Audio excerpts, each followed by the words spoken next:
Good morning students. आज हम physics का नया चैप्टर स्टार्ट करने वाले हैं, फिज़िकल वर्ल्ड। फिज़िकल वर्ल्ड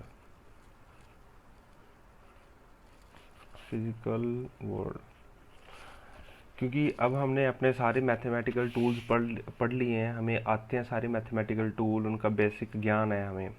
अब हम पूरी फिज़िक्स में उनको कभी भी यूज़ कर सकते हैं, इसीलिए ये सारे मैथमेटिकल टूल्स हमने पहले पढ़े थे। अब जो पूरा सिलेबस है वो आपके स्कूल की तरह चलेगा, टॉपिक बाय टॉपिक जो आपके स्कूल्स में पढ़ाया जा रहा है वैसे बिल्कुल पढ़ाया जाएगा। कोई हम डेविएट नहीं करेंगे, बट हम जो पढ़ाएंगे वो आपके स्कूल से बहुत डीप होगा, बहुत अच्छी तरह से पढ़ाएंगे हम, और उसको कंपटीशन लेवल को ध्यान में रखते हुए हम सारा कुछ करेंगे वो।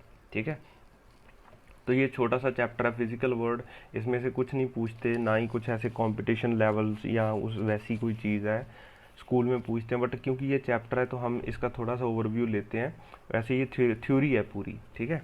तो जो इसमें टर्म्स है मैं उनको एक्सप्लेन करने की कोशिश करता हूँ। इसमें ये सबसे पहली चीज़ है जो इसमें बोला गया है कि हम साइंस को जब पढ़ते हैं तो दो ऑब्जेक्टिव हमारे मन में होते हैं। एक होता है, एक को हम बोलते हैं unification, and second is called reductionism.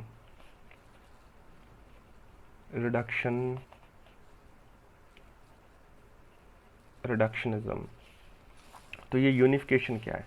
Unification है कि हम जो अपनी दुनिया में अपने आसपास बहुत सारे फिनोमेनास देख रहे हैं उनको एक लॉ से एक्सप्लेन करने की कोशिश करना, दैट इज कॉल्ड यूनिफिकेशन। ठीक है, मतलब different phenomenas, different physical फिनोमेनास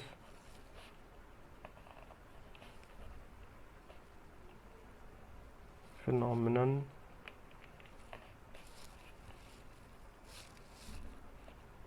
phenomenon's explanation with one physical law। जैसे एग्जाम्पल के तौर पे एप्पल का अर्थ पे गिरना, apple on earth, that is governed by gravitation. और ऐसे फिनोमेनास का मतलब देखना, उनको पढ़ना जो सारे ग्रेविटेशन से गवर्न होते हैं, जैसे rotation of earth about sun. ठीक है, rotation rotation of earth around around sun, तो ये भी एक ग्रेविटेशन का ही फिनोमेना है। ऐसे मतलब अलग अलग फिनोमेनास को एक लॉ के साथ पढ़ना जो इन दोनों को गवर्न करे, ऐसे बहुत सारे लॉज आगे जाके हम पढ़ेंगे, तो दैट इज़ कॉल्ड यूनिफिकेशन। ठीक है, ऐसे ही आप इलेक्ट्रिक वर्ड में भी ऐसा ही होता है, जितने भी लॉज हम इलेक्ट्रिक फील्ड में, इलेक्ट्रिसिटी में पढ़ते हैं, वैसे वैसे ये सारे मैग्नेटिज्म में भी होते हैं। तो that is called unification. Basically बहुत सारे डिफरेंट फिनोमिनन्स को एक कॉमन लॉ से पढ़ने की कोशिश करना, या उनको मेक आउट करना कि कौन कौन से लॉज एक कॉमन हम फिजिकल फोर्स से हम पढ़ सकते हैं। ठीक है, ये यूनिफिकेशन है। Second is reductionism. रिडक्शनिज्म क्या है? आप सिंपल भाषा में ऐसे सोचिए कि बहुत सारे कॉम्प्लेक्स फंक्शन को, अगर कोई कॉम्प्लेक्स फंक्शनिंग हो रही है या कुछ भी मतलब एक कॉम्प्लेक्स काम हो रहा है, उसको रिड्यूस करके बेसिक फिजिकल लॉज में ब्रेक करके पढ़ना। बेसिक फिजिकल फिजिकल लॉज में या फिजिक्स लॉ में, बेसिक फिजिकल लॉ में ब्रेक करना उसको, और फिर उसकी स्टडी करना। मतलब बहुत एक कॉम्प्लेक्स चीज़ को हम रिड्यूस कर दें बेसिक फिजिकल लॉ में। जैसे मान लीजिए हमारे पास एक ब्लॉक है और या एक कार है, और कार जो आपकी वो चल रही है आगे की तरफ, और मैं बोल रहा हूँ कि ये एक कांस्टेंट वेलोसिटी से चल रही है, कांस्टेंट वेलोसिटी से चल रही है। कांस्टेंट वेलोसिटी से चलने के बाद भी मैं कहता हूँ कि वर्क डन है जो इसका, वर्क डन बाय इंजन, वो कितना है। ठीक है, तो ये सारी चीज़ों को, ऐसी कॉम्प्लेक्स सी सिचुएशन को, ये कोई ख़ास कॉम्प्लेक्स नहीं है, बट फिर भी हम इसके धीरे धीरे एक एक चीज़ें इसकी पढ़ते हैं। और सेकंड एग्जांपल है, जैसे मान लीजिए आपके मोटरसाइकिल का इंजन है या आपकी किसी कार का गाड़ी का इंजन है, उस वो एक कॉम्प्लेक्स फिनोमेना है, उसमें बहुत सारी चीज़ें साथ साथ चल रही हैं। तो उन सभी चीज़ों को हम एक एक करके पढ़ें, उसका बेसिक उसको ब्रेक करके बहुत सिंपल बना के पढ़ें एक एक फिजिकल लॉ से, तो दैट इज़ कॉल्ड रिडक्शनिज्म। ठीक है, यूनिफिकेशन है बहुत सारे लॉज को, बहुत सारे फिजिकल फिनोमिनन्स को एक लॉ से पढ़ने की कोशिश करना। और रिडक्शनिज्म का मतलब होता है कि आप कोई कम्प्लेक्स फंक्शन जो हो रहा है या कम्प्लेक्स कोई मेरा सिस्टम है उसको मैं ब्रेक करके फिजिकल लॉज में पढ़ूँ। ठीक है, ताकि मैं अपनी जो बेसिक हमारी फिजिक्स के लॉज हैं उससे उस चीज़ को एक्सप्लेन कर पाऊँ। जैसे ये हमारा सन है और इसके अबाउट अर्थ घूम रही है। ठीक है, तो इस चीज़ को हम एक्सप्लेन करें अपनी बेसिक नॉलेज से कि भाई ये घूम रही है, इसकी वेलोसिटी इधर है, इस पे एक फोर्स इधर लग रही है, अगर ये इधर लग रही है तो इसका मतलब बाहर की तरफ भी कुछ होगा तभी तो ये गिर नहीं रही। तो ये सारी चीज़ें मतलब ये एक कॉम्प्लेक्स चीज़ को हमने बेसिक सिंपल लॉज में ब्रेक कर लिया और उसको पढ़ना। ठीक है, this is called unification and reductionism. अब और देखिए, दो चीज़ें और होती हैं इसमें, ये कोई ख़ास इतना मतलब है नहीं है चैप्टर, बट फिर भी हम इसको पढ़ लेते हैं एक बार। जो मोटी मोटी चीज़ें हैं इसमें, जो चीज़ें हैं वो हम कर लेते हैं। दूसरी चीज़ है macroscopic, macroscopic and microscopic, microscopic properties. Macroscopic properties जिससे हम पढ़ते हैं that is called classical physics. Classical physics जब हम मैक्रोस्कोपिक प्रॉपर्टीज़ पढ़ते हैं तो that part of the physics is called classical physics. और उसमें आता है हमारा मैकेनिक्स। मैकेनिक्स मतलब जैसे हमने कितनी फोर्स लगाई, कितना वर्क डन हुआ, कितनी फ्रिक्शन आ गई, ठीक है, कितना बॉडी मूव की, कितनी उसकी वेलोसिटी है, क्या एक्सेलरेशन है, ये सारा मैकेनिक्स के अंदर आता है। ठीक है, दूसरा चीज़ है इसमें इलेक्ट्रोडायनेमिक्स। इलेक्ट्रोडायनेमिक्स जो जिसका आपको थोड़ा सा ज्ञान 10th में हुआ था कि इलेक्ट्रॉन का चलना, उसके कारण इलेक्ट्रिसिटी बनना, फिर भागते हुए इलेक्ट्रॉन के कारण मैग्नेटिक फील्ड प्रोड्यूस होना, एक करंट कैरिंग वायर में मैग्नेटिक फील्ड प्रोड्यूस होता है, तो दैट कम्स अंडर इलेक्ट्रोमैग्नेटिज्म। तीसरी चीज़ है ऑप्टिक्स और चौथा है थर्मोडायनेमिक्स। थर्मोडायनेमिक्स तो मैक्रोस्कोपिक का मतलब है कि मोटी मोटी प्रॉपर्टीज़ पे, बहुत डीप लेवल पे जाके हम प्रॉपर्टीज़ को नहीं पढ़ते, तो जो ऊपर से हमें दिख रहा है मोटा मोटी चीज़ें वो पढ़ना। ठीक है, हमने फोर्स लगाई, उसमें कितना वर्क डन हुआ, ठीक है, और लाइट का किस तरफ से बेंड हो जाना, जिसको हम बेसिक अपनी नेकेड आई से चीज़ों को देख सकते हैं। हमने लेंस रखा तो एक लाइट आई, वो बेंड होगी, जो आपने 10th में पढ़ा है, जो आप देख सकते हो जिन चीज़ों को नेकेड आई से। आपने कंटेनर लिया और उसमें हीट प्रोड्यूस कर दी, ठीक है, तो कितना टेम्परेचर बढ़ा। और ये थर्मो इलेक्ट्रोडायनेमिक्स में आपने ऐसे करंट में वायर में करंट दौड़ाया तो उसके कारण मैग्नेटिक फील्ड बना, तो हमारी ये कंपास डिफ्लेक्ट होगी। ये सारी चीज़ें जो हम मोटी मोटी चीज़ें हैं जिनको हम देख सकते हैं अपनी नेकेड आई से, उसे हम क्लासिकल फिज़िक्स कहते हैं। और क्लासिकल फिज़िक्स मैक्रोस्कोपिक प्रॉपर्टीज़ को पढ़ने का कह लीजिए कि एक स्टडी है।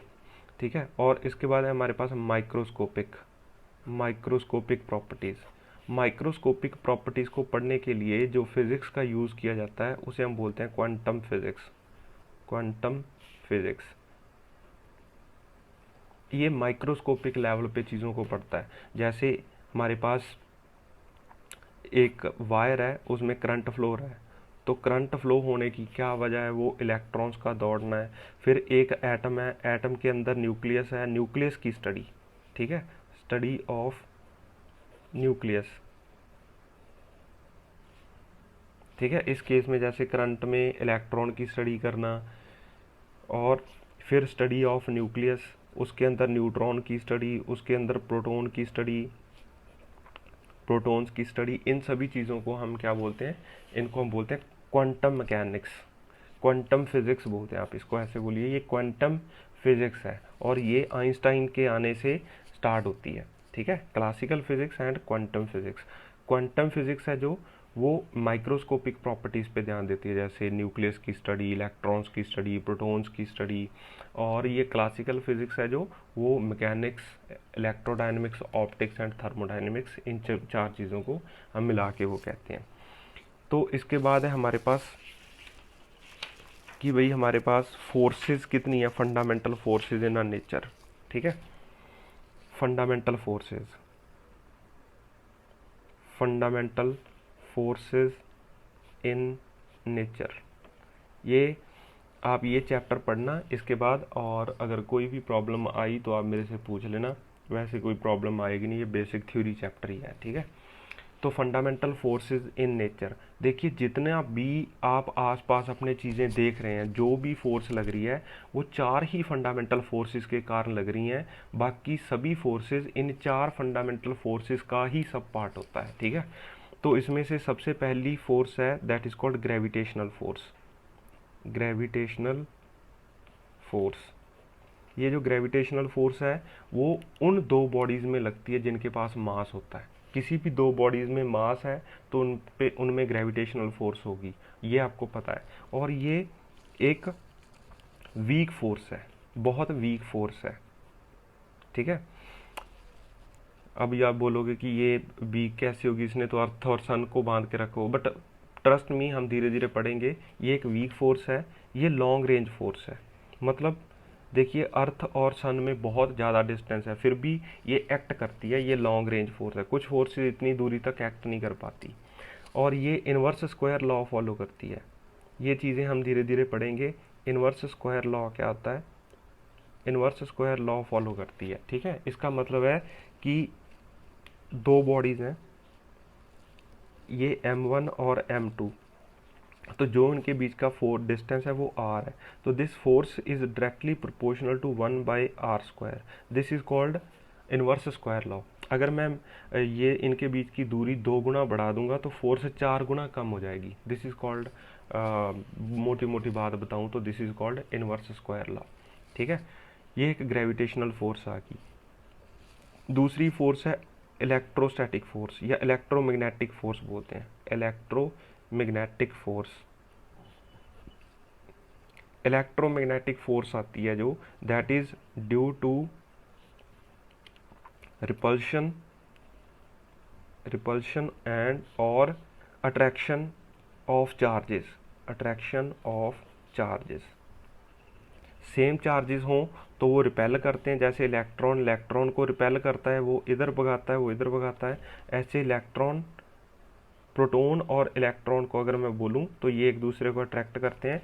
तो ये जो इन चार्जेस की वजह से फोर्स प्रोड्यूस होती है, this is called electromagnetic force. और इसी का ही ये इलेक्ट्रो जो फ्रिक्शन है वो इलेक्ट्रोमैग्नेटिक फोर्स ही है एक। ठीक है, फ्रिक्शन, फ्रिक्शन भी एक इलेक्ट्रोमैग्नेटिक फोर्स है। ये जैसे जैसे हम चलेंगे आगे उस कोर्स में हम पढ़ते जाएंगे। ठीक है, तो ये जो फोर्स है इलेक्ट्रोमैग्नेटिक फोर्स, ये स्ट्रॉन्गर देन ग्रेविटेशनल फोर्स है। ग्रेविटेशनल फोर्स, ये ग्रेविटेशनल फोर्स से ज़्यादा स्ट्रॉन्ग है, बट इस ये उतनी लॉन्ग रेंज नहीं है। ठीक है, range is less than, range is less than gravitational force. Gravitational force, इसकी उतनी बड़ी रेंज नहीं है जितनी ग्रेविटेशनल फोर्स की रेंज है। ठीक है, इसके बाद ये इन्वर्स स्क्वायर लॉ ये भी फॉलो करती है। ठीक है, it follows inverse square law, inverse square law. ठीक है, ये दो फोर्सेस होगी। और तीसरी जो फोर्स है that is called weak nuclear force, weak nuclear force. ठीक है, इसे हम बोलते हैं वीक न्यूक्लियर फोर्स। और ये फोर्स है जो वो, जैसे मान लीजिए मेरे पास ये न्यूक्लियस है। ठीक है, ये क्या है, ए एटम का न्यूक्लियस है, न्यूक्लियस। इसके अंदर न्यूट्रॉन, न्यूट्रॉन, प्रोटॉन, प्रोटॉन बैठे हैं। तो ये जो वीक न्यूक्लियर फोर्स है, दो न्यूट्रॉन और न्यूट्रॉन की आपस में अट्रैक्शन, दो प्रोटॉन की आपस में अट्रैक्शन, अट्रैक्शन की बात कर रहा हूं मैं, अट्रैक्शन, और न्यूट्रॉन और प्रोटॉन की आपस में अट्रैक्शन ये बहुत वीक होती है। That is called, it is called weak nuclear force. देखिए छोटा सा न्यूक्लियस है, उसके अंदर कितने प्रोटॉन्स बैठे हैं, नहीं तो वो अगर सारे, अगर ये ऐसी कोई फोर्स ना हो तो ये सारे भाग जाएं दूर, ठीक है, तो ये बस्ट हो जाए न्यूक्लियस। इसीलिए ये जो न्यूक्लियस स्टेबल बन के बैठा है, तो ये सारे प्रोटॉन प्रोटॉन, न्यूट्रॉन न्यूट्रॉन एक दूसरे को पकड़ के रखते हैं, ठीक है। इसी की एक्सप्लेनेशन है, मैं आपको और चीज़ बताता हूँ एक। तो सबसे पहले ये अट्रैक्शन फोर्स है वीक न्यूक्लियर फोर्स, ये किस में लगती है, जो न्यूक्लियस के अंदर प्रोटॉन प्रोटॉन बैठे हैं ना, चाहे वो सेम नेचर के चार्जेस हैं, बट फिर भी उनमें एक अट्रैक्शन फोर्स होती है जिसके कारण ये न्यूक्लियर फटता नहीं है, नहीं तो ये फट जाएगा, क्योंकि इसमें बहुत सारे प्रोटॉन होते हैं, ठीक है। न्यूट्रॉन और प्रोटॉन में ये फोर्स लगती है आपस में एक दूसरे को पकड़ने की, न्यूट्रॉन और न्यूट्रॉन में लगती है। अच्छा, अगर आप इन दो प्रोटॉन्स को बहुत ज़्यादा नज़दीक ले जाओगे ना, तो ये न्यूक्लियर फोर्स है जो वो बदल जाएगी रिपल्सिव फोर्स में, और ये दोनों एक दूसरे को रिपेल करना स्टार्ट कर देंगे। इसलिए ये वीक है, ये कुछ ही डिस्टेंस तक लगती है, ये मतलब लगती है आधा, एक टर्म होती है फर्मी, हाफ फर्मी से वन फर्मी के बीच बीच। तो मैं आपको फर्मी बता देता हूँ, fermi is equal to 10⁻⁻15 metre को हम वन फर्मी बोलते हैं। तो ये देख लीजिए, आधा फर्मी से एक फर्मी के बीच ये फोर्स एक्टिव रहती है। अगर दो प्रोटॉन्स में मैं ये डिस्टेंस आधा फर्मी ऑन से आधा फर्मी से कम कर दूंगा, तो ये फोर्स खत्म होके, खत्म तो नहीं होगी, मतलब इसको डोमिनेट कर जाएगी रिपल्सिव फोर्स। तो इस फोर्स का असर दिखाई नहीं देगा वीक न्यूक्लियर फोर्स का, ठीक है। और इस पे कौन डोमिनेट कर जाएगा, इस पे रिपल्सिव फोर्स डोमिनेट कर जाएगी, और ये मतलब इलेक्ट्रोमैग्नेटिक फोर्स डोमिनेट कर जाएगी वीक न्यूक्लियर फोर्स के ऊपर, और ये दोनों भाग जाएंगे। और अगर इन दो प्रोटॉन प्रोटॉन को मैं एक फर्मी से ज़्यादा डिस्टेंस पे रख दूं, तो ये कोई भी फोर्स ऐसी वीक न्यूक्लियर फोर्स नहीं लगेगी, ठीक है। तो ये एक बिल्कुल नई फोर्स है आपके लिए, आपने शायद पहले कभी सुना भी नहीं होगा कि ऐसे वीक न्यूक्लियर फोर्स होती है। तो ये लगती कहाँ है, न्यूक्लियस के अंदर जो न्यूक्लियॉन्स बैठे हैं, न्यूट्रॉन प्रोटॉन में, ठीक है, ये फोर्स लगती है न्यूट्रॉन और प्रोटॉन में, प्रोटॉन और प्रोटॉन में आपस में, और न्यूट्रॉन और न्यूट्रॉन में आपस में।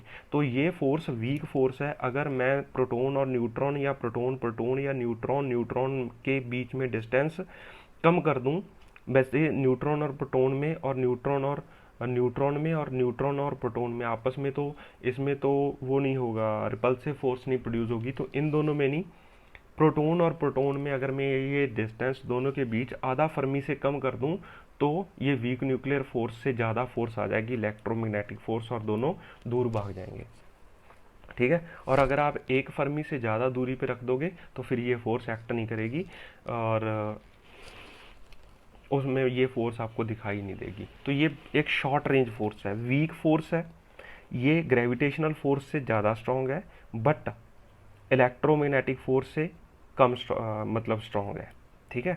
दूसरी चीज़, ये शॉर्ट रेंज फोर्स है, बहुत शॉर्ट रेंज फोर्स है, ठीक है। सबसे शॉर्ट रेंज यही फोर्स है। शॉर्ट रेंज का मतलब है कि ये बहुत ज़्यादा डिस्टेंस तक नहीं लगती। तो सबसे शॉर्ट रेंज फोर्स कौन सी है, वीक न्यूक्लियर फोर्स। देखिए इसी चीज़ से मैं आपको एक चीज़ और एक्सप्लेन करता हूँ। आपने एक ट्रेंड देखा है अपने पीरियोडिक टेबल में, पीरियोडिक टेबल के अंदर आपने देखा होगा, जैसे जैसे नंबर ऑफ प्रोटॉन्स बढ़ते हैं, प्रोटॉन्स न्यूक्लियस के अंदर बढ़ते हैं, तो जो न्यूट्रॉन की रेशियो है, पहले मतलब 5 प्रोटॉन है तो न्यूक्लियस के अंदर 5 ही न्यूट्रॉन है, बट जैसे जैसे प्रोटॉन का नंबर बढ़ता रहता है, तो जो ये रेशियो है, ठीक है, देखिए पहले तो neutron is equal to protons बराबर होते हैं शुरू शुरू के, अगर आपने एटम्स देखे होंगे, और कुछ देर बाद ये इनका रेशियो है जो न्यूट्रॉन्स का, वो बढ़ जाता है, ठीक है। मतलब प्रोटॉन के नंबर से न्यूट्रॉन का नंबर बड़ा होता जाता है, जैसे जैसे आप उसको बोलते हो एटॉमिक नंबर बढ़ता है, जैसे जैसे एटॉमिक नंबर बढ़ता है, number of neutrons becomes greater than number of protons.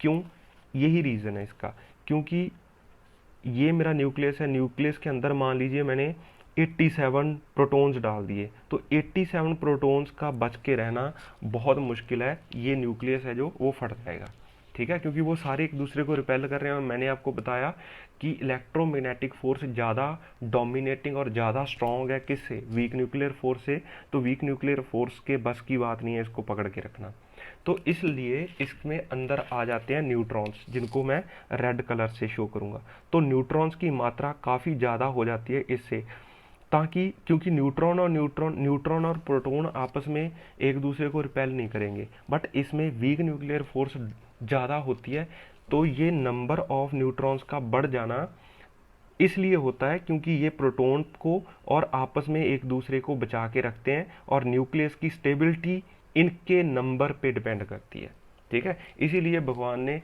इसमें ज़्यादा नंबर ऑफ न्यूट्रॉन्स डाल दिए, ताकि ये इसमें वीक न्यूक्लियर फोर्स, जो नेट वीक न्यूक्लियर फोर्स है, वो डोमिनेट कर जाए किससे ज़्यादा, इलेक्ट्रोमैग्नेटिक फोर्स है। इलेक्ट्रोमैग्नेटिक फोर्स इसको तोड़ के बाहर भगाना चाहती है, बट वीक न्यूक्लियर फोर्स है जो, और वो इनमें तो कोई क्योंकि रिपल्सिव फोर्स नहीं है, तो ये एक दूसरे से इंटरेक्ट करते हैं, इसमें कोई इलेक्ट्रोमैग्नेटिक फोर्स नहीं लगती, इसमें सिर्फ और सिर्फ वीक न्यूक्लियर फोर्स लगती है। तो ज़्यादा न्यूट्रॉन है तो ज़्यादा वीक न्यूक्लियर फोर्स वो प्रोड्यूस करके इसको बचा के रख सकते हैं, ठीक है।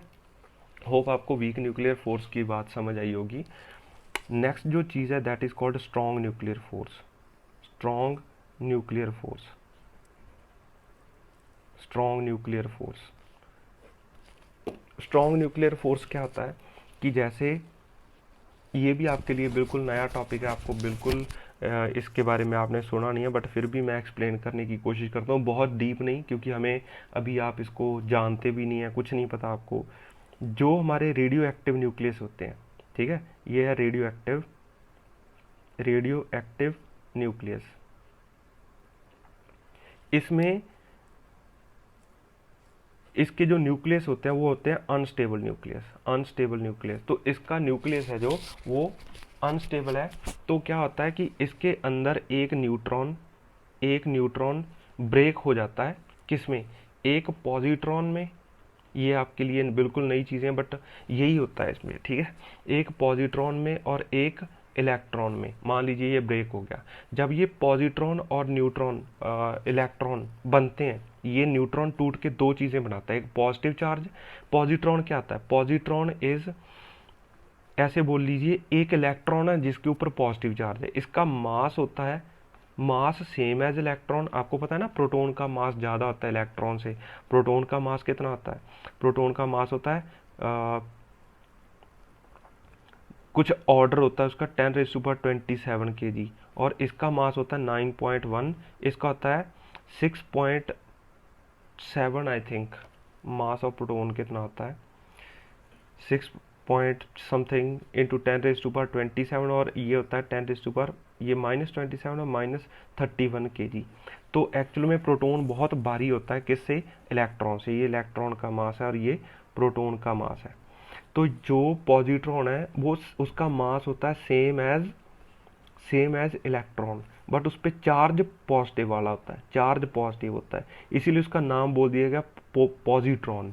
तो जब एक वीक न्यूक्लियर फोर्स में एक न्यूट्रॉन ब्रेक हो जाता है पॉजिट्रॉन और इलेक्ट्रॉन में, तो जब ये बाहर निकलते हैं तो इनमें एक फोर्स होती है, force of attraction, and that force is called strong nuclear force. और ये बहुत स्ट्रॉन्ग है, ठीक है, इनफैक्ट सबसे ज़्यादा स्ट्रॉन्ग फोर्स है, ठीक है। This is called strong nuclear force. इससे ज़्यादा मैं आपको नहीं बता सकता क्योंकि आपको समझ नहीं आएगी उस चीज़ की। तो बस आप ये भी पहली बात, तो आपको तो मतलब ये हजम नहीं होगी बात कि ऐसी कौन सी चीज़ होती है, ऐसी तो हमने सुना ही नहीं है। हाँ, आपने सुना नहीं है, बट होता है ऐसा ही। एक न्यूट्रॉन टूट जाता है, पॉजिट्रॉन और इलेक्ट्रॉन में, इनमें मास सेम होता है बट चार्ज ऑपोजिट होते हैं, ठीक है। ये प्रोटॉन में नहीं टूटता, पॉजिट्रॉन में टूटता है, और इनमें एक फोर्स ऑफ अट्रैक्शन होती है पॉजिटिव और नेगेटिव चार्ज में, and that force is called strong nuclear force. तो ये चार फंडामेंटल फोर्सेज हैं जो पूरी यूनिवर्स की फोर्सेस को गवर्न करती हैं, यही चार फोर्सेस होती हैं, ठीक है। तो आप ये चैप्टर पढ़िए, अगर कोई भी इसमें दिक्कत है तो आप मेरे को बताइए। ये बिल्कुल छोटा सा चैप्टर है एंड प्रॉपर ये पूरी की पूरी थ्योरी है इसमें, ठीक है। आई एम श्योर आपको कोई भी दिक्कत नहीं होगी। अगर कोई भी दिक्कत है तो आप मेरे से पूछिए। यही 4-5 चीज़ें हैं छोटी छोटी इसमें, ठीक है। तो कल से हम अपना यूनिट्स एंड डायमेंशंस चैप्टर ख़त्म करेंगे, स्टार्ट करेंगे, ठीक है। ये फिजिकल चैप्टर में इतनी ही चीज़ें हैं जो आपको बताने वाली थी और ये ख़त्म हो जाता है यहाँ पे, ठीक है। Thank you. आपको इसकी नोट्स बनाने की भी ज़रूरत नहीं है इतनी, ठीक है। आप जस्ट अपनी बुक से एक बार रीडिंग ले लीजिए। अगर एनसीईआरटी बुक है तो एनसीईआरटी से ले लीजिए, और अगर आपके पास कोई और प्रदीप वगैरह बुक है तो उसमें से एक रीडिंग ले लीजिए। ज़्यादा चीज़ें रिमेंबर करने की भी कोशिश मत करना अगर कोई इसमें न्यूमेरिकल वैल्यूज़ वगैरह गिवन हो, ठीक है। तो किसी चीज़ की आपको ज़रूरत नहीं है, बस आप उसको एक बार पढ़ना है, आपको रीडिंग देनी है। तो प्रोटॉन का मास मुझे याद आ गया, वो होता है 1.67 इंटू 10⁻⁻27 kg, और ये होता है 9.1, ठीक है। तो ठीक है अभी, थैंक यू।